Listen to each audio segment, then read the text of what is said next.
guys, what is up? In quite a while, yes it has. So time to jump right back into things. It's been a lot of reading, a lot of comics, a lot of stuff to get to. Sorry for the absence, had to figure a few things out, I guess, I don't know, and probably just being lazy, so sorry about that. So, let's do some classic DC. I realize that in today's world, today's fast-paced society, blah blah blah, the word classic sort of gets bandied about and thrown about with a lot of abandon. A lot of things, this is classic, that is classic, and a lot of the stuff really isn't. But I think this qualifies. This is going to be an arc of the new Teen Titans. This would be the second series, or the third series, that started in November 1980 with the creative team of Marv Wolfman, who had done lots of great work over at Marvel, and was even their editor-in-chief for a brief period, and famed, at least by today's standards, artist George Perez, who inspired probably a whole generation of artists after him with his style. And this particular arc is called the Judas Contract. It's very famous. If you know anything about DC, or at least Teen Titans, you probably know it. Maybe you've read it. If you haven't, or if you plan to, or if you're in perhaps the process of reading this particular run of Teen Titans, you haven't gotten here first, I will say, spoilers, I almost never say that, but this is a relatively large spoiler. Although the way things pick up here, the sort of secret or twist is already out right at the beginning of this arc. It's a spoiler as far as the arcs before it leading up to it, and that is with the newest member, Terra, who had joined only in their time a few months or weeks ago, and what she comes to do. Okay, so a little background first. I always like giving background. The 70s weren't exactly kind to DC. Really, in the struggle for comic book dominance, if you want to say, with their chief rival, that is, Marvel Comics, Marvel had really pulled out ahead in the 70s. The Bronze Age, Marvel sort of had a leg up. They were sort of ahead. They were coming out with maybe more sophisticated comics, and they were also, at least in the earlier part of the decade, launching more titles than ever, and DC was lagging behind in that respect too, which led to a very aggressive campaign by DC in the later 70s to introduce more titles aggressively, and I just said aggressively twice, didn't I? Anyway, it's been a while. to really get out there and challenge Marvel for dominance, and so it led to a whole bunch of new titles, but a lot of them didn't fare too well, and it sort of came to a head in early 1978, which is known as the DC implosion, which I'll give a little background on, which was simply the cancellation of quite a few titles across the board for DC. Some of them very significant, long-running titles. In there, you've got such long-running things as House of Secrets, Aquaman, All-Star Comics. All those had run for at least 60 issues. So their cancellation was a pretty big deal. There were a few factors going into that besides lagging sales. There were a series of blizzards in the winters of 77 going into 78 in various parts of Canada and the US, which wreaked havoc with distribution and stuff like that. That must have affected Marvel too, but apparently it was worse for DC. So a whole bunch of titles were canceled, over 20, I think like 24, 25. There were a few others that were canceled that weren't exactly a direct result of the implosion, but still it adds up. Even the famed Detective Comics, which was coming up to issue 480, remember this has been running since the late 30s, one of their flagship titles, that was even going to be canceled until sort of it was saved at the last hour when cooler heads prevailed, and they realized that they had to keep it going, and it's kept going, and it's kept its numbering all the way up until last year with the New 52. So, yeah, that was a big deal. It's not, and I don't want to give you the impression that, you know, everything about the 70s was terrible for DC, certainly not. You had significant things like the creation of Swamp Thing, who would be a very enduring character. You had a sort of famed run on the, even though it was sort of short, the Green Arrow Green Lantern series by the creative team of Neil Adams and Denny O'Neil, which was a very acclaimed run, very well received, and probably cut short for its time. So anyway, jumping ahead, the Teen Titans had been introduced in the mid-60s, and they were sort of in line with a lot of stuff of the 60s, very Silver Age, which again isn't a bad thing by any stretch of the imagination, but you know, it's just sort of like, oh, here's kid or teen versions of the most popular DC heroes, and I guess it was alright. I don't know very much about it. I'm not going to comment on that because it might have been great. Anyway, It didn't last too long, and one of the titles that was brought back in the mid-70s was the next issue. It was the next run of Teen Titans, the revival. I think that was the first time it was called the New Teen Titans, maybe not, in the 70s, and it didn't last very long either. It had some weird stuff in it, like a completely out of continuity Batgirl, and a few other things. Again, it didn't last very long. It wasn't considered very good. So the third time was sort of the charm when it was revived once again in November of 1980, Mark Wolfman and George Perez, and it really proved to be a very enduring and popular comic. And something I like to compare it to around the same era was sort of the Chris Claremont, John Byrne run of Uncanny X-Men, in that I think it told very similar sorts of stories in a way and was very team-oriented and very character-driven. I think it was very comparable in a lot of ways. And then a few years later, of course, when the New Mutants would come out, which was very much like Teen Titans, because here we had teenage characters. So again, I like to compare those series because they were very similar in a lot of themes and elements and stuff like that.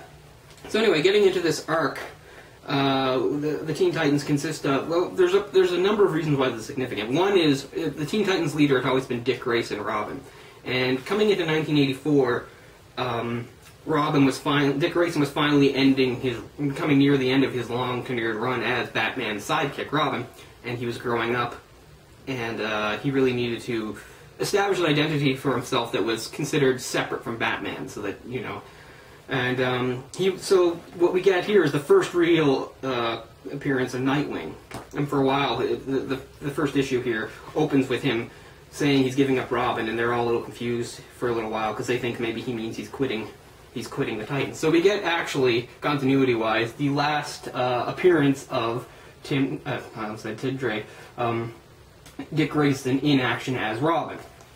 And the other team members we have are Starfire, Beast Boy, or Changeling, I guess he's called Changeling here, Donna Troy, which I guess is Wonder Girl, Cyborg, and Raven.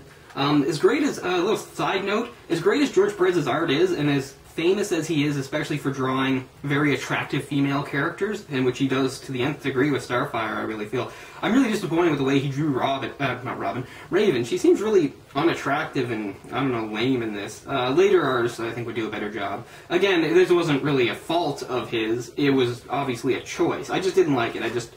I wasn't into it. I was used to later incarnations of Raven being prettier and stuff like that. Again, it's not a huge deal. So what we got here is Terra, once again, Terra Markov. She's joined the team, and she's been with them for a few weeks, and she's very rough around the edges, but she's also very powerful. And, again, what we find out here, of course, is that Terra is actually a spy, and that she's infiltrated the Titans, and she is working with their enemy, Wilson Slade, Deathstroke, back then known as Deathstroke the Terminator. You have to remember that this is just before Jim Cameron's Terminator movie came out, so they would often refer to him as the Terminator, which is kind of funny now, because nowadays, of course, or almost any time after '84, anytime you hear Terminator, you just think obviously of those movies and Arnold Schwarzenegger. So that's why nowadays he's basically just known as Deathstroke. Deathstroke had taken on a contract that his son, who was known as the Ravager, had taken on for this terrorist group known as the Hive, and they wanted to capture or kill the Teen Titans. Ravager died, so he thought it was his duty to take on the contract. And of course, he's one of the best mercenaries in the world. He's got enhanced senses and reflexes, and etc., and all sorts of battle experience. Compared to the Titans, he's much more experienced. He's much older. He's probably in his 50s at this time, but still very powerful. So using Terra to find out their secret identities and things like that, he one by one takes them out and takes them down until they're captured. And that's really all there is to this story. At the beginning, we also, in the background, before he moves, we have this stuff where they take on Brother Blood and his cult in some made-up country. And what's most interesting is how we have Terra sort of, you know, sometimes you get the idea that maybe she could be a good guy, because sometimes she does seem to get along with them, especially when Changeling has a big crush on her, and there's a moment where I think they kiss, or they almost kiss, and it seems like it almost does get to her emotionally, but every time she reports back to Deathstroke, she says basically that she hates the Titans especially because she can't stand do-gooders like that. She can't stand seeing people with power, as she thinks it's a waste for them to try to save normal people. She thinks the people with the power should just rule them all. So she thinks of them as especially, I guess, hypocritical, maybe? She sees them as big hypocrites. In any case, she has a lot of rage. And one of the main things and points of controversy on this, and I want to get straight, I love this picture too, just to show how badass she is. She's smoking. I mean, she's 16 and there she is smoking, so you know right off that she is not a good egg. And it's also strongly implied that she's been sleeping with Deathstroke. And you can go, oh, what is that? And he's such a bad guy. Look at him corrupting her. But the thing is, no, I really don't believe he is. As she points out, she basically knows exactly what she's doing. She's doing what she wants. It's her idea to do all this stuff. He is not manipulating her. She might be 16, but she is one ruthless bad person, as he calls her, basically a sociopath, and maybe even a psychopath, because she has so much rage, and it really explodes, and it ends with, of course, her in trying to kill the Titans, more or less killing herself when things go against her. And that really is all there is to it. There's other stuff in here. You have the introduction of the character Jericho, a character who doesn't speak, so that provides a bit of a challenge. Also, Jericho is the son of Wilson, as another son of Wilson Slade. We find out he can't speak because of something that Deathstroke sort of inadvertently did to him when he was captured by terrorists trying to save him. But also what you get here is when Dick Grayson runs into Jericho. He's with his mother, Jericho's mother. That is the one-time wife of Wilson Slade, and she gives us his background story. She tells Dick Grayson the story of Deathstroke and who he was and how he was a young soldier in Korea, very decorated many times over, and then in the 60s in his training, she was an especially good instructor. He came under her wing, and then of course the experiments that were on him that gave him his enhanced abilities, etc., etc. And even though he tried to settle into civilian life, he couldn't do it, so he took up the Deathstroke identity to satisfy that, so he could use his skills and go out and you know, be a contract killer and do other things like that. This is before ever getting mixed up with the Teen Titans and finding out about Ravager and all that. So just the main things you need to point out on here are to think about are Terra and exactly how responsible she was for her own actions. I think she's completely responsible. I don't buy that she was corrupted and that sort of thing. They even bury her and give her a grave and hide the fact from the world. They basically give her a hero's burial. Yes, she died in battle. I'd never been close. Yeah, they don't even tell her brother. See, fighting the Terminator Geoforce. I'm truly sorry. Yeah. So they give her they give her a hero's burial and keep it a secret of what she really was. And it's just a good story just because it's interesting to see some of the conflict that's on her face. Because sometimes it seems like she really could have been one of them. She liked the idea of being accepted, but then she would just fight against it for whatever reasons, her own personal demons. And I think that's one of the things that makes it significant. I guess that's really all I have to say on it, and I think it's a good thing coming back that I don't have too long of an episode because I'm, let's face it, pretty rusty, but I'm going to try to get in the swing of things. But anyway, the Judas Contract is definitely a very significant happening in the DC world. A lot of things have been retconned in and out, but I think this still stands. Again, lots of significant things in here besides Terra, and see, they use the word Judas, and they imply betrayal, but I'm going to tell you right now, it's not a betrayal because she was never one of them to begin with. She was a spy all along. It's not like she became one of them and then turned on them. She was always against them. But you get the idea, especially Changeling, they were basically in denial, saying, no, like, he must be controlling her some way, etc., etc. So you have that. Again, you have the last appearance of Robin, the first appearance of Nightwing. Years later, some of that would be touched on in Nightwing Year 1, and it mentions how he was inspired to the name from a hero that Superman had told him about that was on Krypton. They used that name. Anything else? Again, it's just a great forum for talents like Perez and Wolfman. Again, I think it was really DC's main rival to very successful X-Men books at the time. Again, coming up into the Crisis on Infinite Earths, or Crisis on Earths, or whatever, in 1985, which was a huge deal and sort of restructured the whole thing. This was one of the strongest DC titles out there, outside some of the bigger ones, and that was something DC really needed coming into the 80s and going forward, because again, as I've mentioned, the 70s while, you know, it's not like it was all failure and it was all terrible, they basically were behind Marvel. I think this book really helped catch them up in a lot of ways and show that. And of course, this is again 1984. Many significant things would happen for DC in the next few years. Most notably, with Batman, with two sort of out of the continuity stories, The Dark Knight Returns and Batman Year One, both by Frank Miller.